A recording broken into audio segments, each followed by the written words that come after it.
things I think you already know. Signed Best to a 3-year contract extension, so including the year he has, that's 4 years. We've signed, we have agreements with, we won't have them signed, so we won't release any of the names yet, 17 undrafted free agents.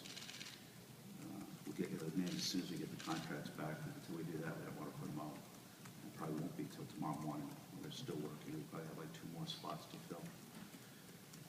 I just want to talk a little philosophically about what we did. I mean, we viewed Bass as part of the draft, and we were fortunate being able to trade back a couple of spots to acquire him, keep the same number of picks, and then, as you know, we were able to take those picks and trade them for future picks.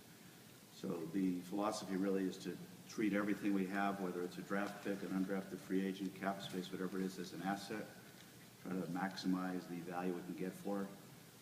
So we took our 4th round pick, for example, traded back to pay for part of Best, and then traded that for a future 3rd round pick. So we feel like, you know, for a 4th round pick, that's about as much value as you could possibly hope to get.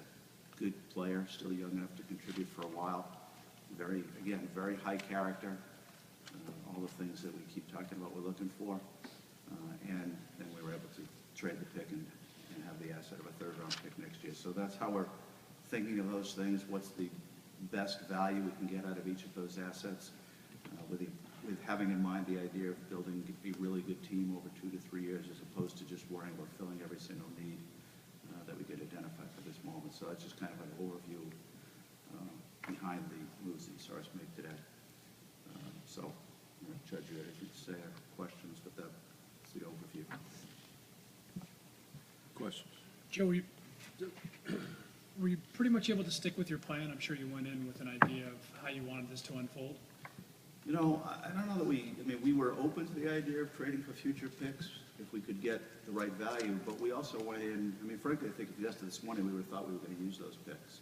We felt we had, good players identified, but, you start to get into the 4th or 5th round, I'm not going to tell you they're, guys that are going to be stars.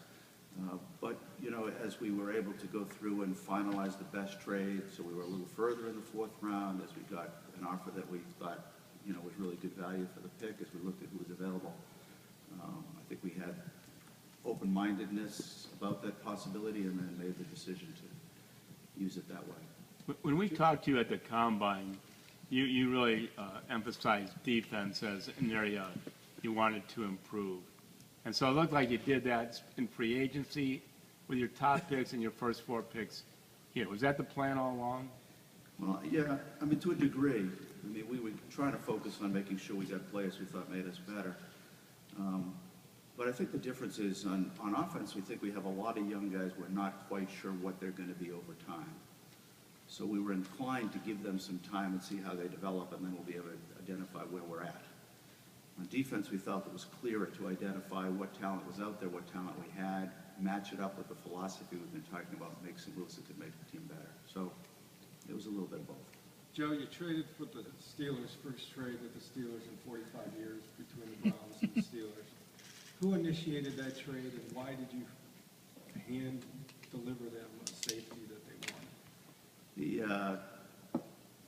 We had so many calls about trades. I think they called us first, although we had multiple trade offers for that pick, including other teams offering the same thing. And we felt that was the best trade to make. So time will tell who got the better of the deal. You don't have a philosophical problem with trading within your division? No, I'm going to sound, I know where this is going to lead, but I prefer to trade within the division.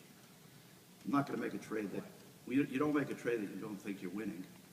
So if you're winning a trade in your own division, you're even better than winning a trade in another division. So, obviously that can burn you from time to time, but if you look in Philadelphia, we traded McNabb to the Redskins, and everybody thought, oh my God, what are they doing? They're giving a quarterback to a team in the division.